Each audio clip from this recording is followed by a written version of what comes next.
സ്നാപ്ഡ്രാഗണിൻ്റെ 8 മൂന്ന് smart phones മൂന്നും used ആണ് കേട്ടോ.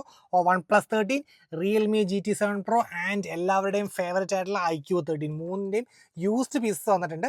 യൂസ്ഡ് എടുക്കാൻ പോകുന്നവർക്ക് ഇത് മൂന്നും കമ്പയർ ചെയ്ത് എടുക്കണമെന്നുണ്ടെങ്കിൽ അതും കുഴപ്പമില്ല, നമുക്ക് വന്ന് ഡയറക്റ്റ് കമ്പയർ ചെയ്ത് നോക്കി നിങ്ങൾക്ക് ഇഷ്ടപ്പെടാൻ നോക്കിയിട്ട് അതിൻ്റെ ന്യൂ എടുക്കുമോ, പുതിയതെടുക്കുമോ, അതോ സീൽഡ് എടുക്കുമോ, സീൽഡ് കേട്ട് നോൺ ആക്റ്റീവോ, അതോ ഇതും എടുക്കുമോ, എല്ലാം ചെയ്യാം. So direct DME limited Stokes ആയിട്ടുള്ളൂ, പുതിയ വന്ന അനുസരിച്ച് ഞാൻ അപ്ഡേറ്റ് ചെയ്യാം. So stay tuned. കാര്യം ഇത് മൂന്നും 8 ലൈറ്റ് ആയ കാരണം ഏറ്റവും ബെസ്റ്റ് പെർഫോമൻസ് ആരാന്ന് അറിയാൻ വേണ്ടി ഞാൻ ക്വിക്കായിട്ട് ഒരു ക്ലീഷ സാധനം, ദാറ്റ് മീൻസ് നമ്മൾ അഡുണ്ടു ബെഞ്ച് മാർക്ക് റൺ ചെയ്തിട്ടുണ്ടായിരുന്നു. ഫസ്റ്റ് വന്ന ആരാന്നറിയാം, നമ്മുടെ iQOO 13 ആണ് വന്നത്. 27,39,000 സംതിങ് വന്നിട്ടുണ്ടായിരുന്നു നമ്മുടെ iQOO 13.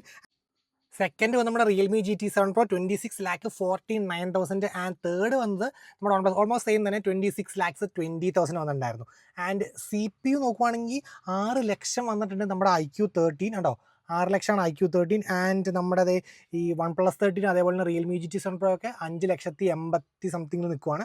ആൻഡ് GPU നോക്കുമ്പോൾ ഒരു 12,12,000 സംതിങ് ആണ് വന്നേക്കണം iQOO 13 വേഴ്സസ് നമ്മുടെ OnePlus 13 വരെ നോക്കുവാണെങ്കിൽ 11,31,000 സംതിങ് ആണ് വന്നേക്കണേ. ആൻഡ് മെമ്മറി അവിടെ ഒരു ട്വിസ്റ്റ് ചെറുതായിട്ട് സംഭവിച്ചിട്ടുണ്ടായിരുന്നു. വന്നപ്പോഴല്ലോ നമ്മുടെ റിയൽമി GT7 Pro തൂക്കി, കാരണം 5,14,000 സംതിങ് വന്നപ്പോൾ നമ്മുടെ iQ വന്നേക്കണേ 4,83,000 സംതിങ് ആണ് വന്നിരിക്കണേ. ആൻഡ് UX നേരെ തിരിച്ചു കേട്ടോ, 4,43,000 iQ ഉള്ളപ്പോൾ വെറും 3,77,000 ആണ് റിയൽമി വന്നിരിക്കുന്നത്. സോ മിക്കതിലും CPU GPUവിനകത്തൊക്കെ iQ ആണ് ടോപ്പ് വന്നിരിക്കുന്നത്. ആൻഡ് നെക്സ്റ്റ് സ്റ്റോറേജ് ടെസ്റ്റ് ചെയ്ത് അവിടെ ഒരു ചെറിയൊരു പ്രശ്നം ഞാൻ കണ്ടു, അത് ഞാൻ പറയാം.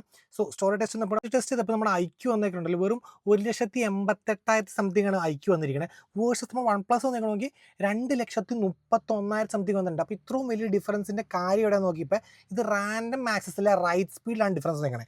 ഇത് നമ്മുടെ iQൻ്റെ റൈറ്റ് സ്പീഡ് 872 MB/s. ശ്രദ്ധിച്ച് നോക്കി, 872 MB/s ആണ് റൈറ്റ് സ്പീഡ് വന്നത്. പക്ഷേ നമ്മുടെ OnePlus 13 ആയിക്കോട്ടെ, നമ്മുടെ റിയൽമി GT7 Pro ആയിക്കോട്ടെ, 1,500 MB/s എറൗണ്ട് റൈറ്റ് സ്പീഡ് ഉണ്ട്. ആ ഒരു ഡിഫറൻസ് കാരണം ഇത്രയും ഒരു ലോ ആയിട്ടുള്ള കാര്യം വന്നിരിക്കുന്നത്. ആൻഡ് വേറെ കാര്യങ്ങൾ കണ്ടായിരുന്നു വെച്ച് കഴിഞ്ഞാൽ ടെമ്പറേച്ചർ ഉണ്ടല്ലോ, iQOO 13 48 എറൗണ്ട് കിടന്നായിരുന്നു.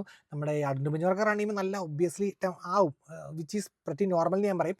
ആൻഡ് പിന്നെ 3 പേരും ഹൈ പെർഫോമൻസ് മീൻസ് നമ്മുടെ iQനകത്ത് മോൺസ്റ്റർ മോഡ്, ഇതിനകത്ത് റിയൽമിക്കകത്ത് GT മോഡ് ആൻഡ് ഇതിനകത്ത് ഹൈ പെർഫോമൻസ് മോഡ്, ഇത് 3 ഓൺ ആക്കിയുള്ള ടെസ്റ്റിങ്ങിനകത്ത് ഈ സ്കോർ വന്നിരിക്കുന്നത്. നെക്സ്റ്റ് ടെമ്പറേച്ചർ ഏറ്റവും കൂടുതൽ iQOO 13 തന്നെയായിരുന്നു, 48°C വന്നിട്ടുണ്ടായിരുന്നു. ആൻഡ് ഇത് റിയൽമി വരുമ്പോൾ 44, അതേപോലെ തന്നെ OnePlusഉം 44 കണ്ടോ, OnePlusഉം 44 വന്നിട്ടുള്ളൂ. പക്ഷേ ഉണ്ടല്ലോ OnePlusൽ 10% ബാറ്ററി ഡ്രോപ്പാണ്. Usually it should be around 7 to 8, 10 ആയാലും കുഴപ്പമില്ല, ബോർഡർ ലൈനാണ് 10 കേട്ടോ. Okay, 10% battery ഡ്രോപ്പായി. ആൻഡ് ഇവർ രണ്ടുപേരും റിയൽമി GT7 Proയും ആയിക്കോട്ടെ, അതേപോലെ iQOO 13 ആയിക്കോട്ടെ, രണ്ടുപേരും കറക്റ്റ് 7% തന്നെ നിന്നു കേട്ടോ ബാറ്ററി ഡ്രോപ്പ്. ഓക്കെ,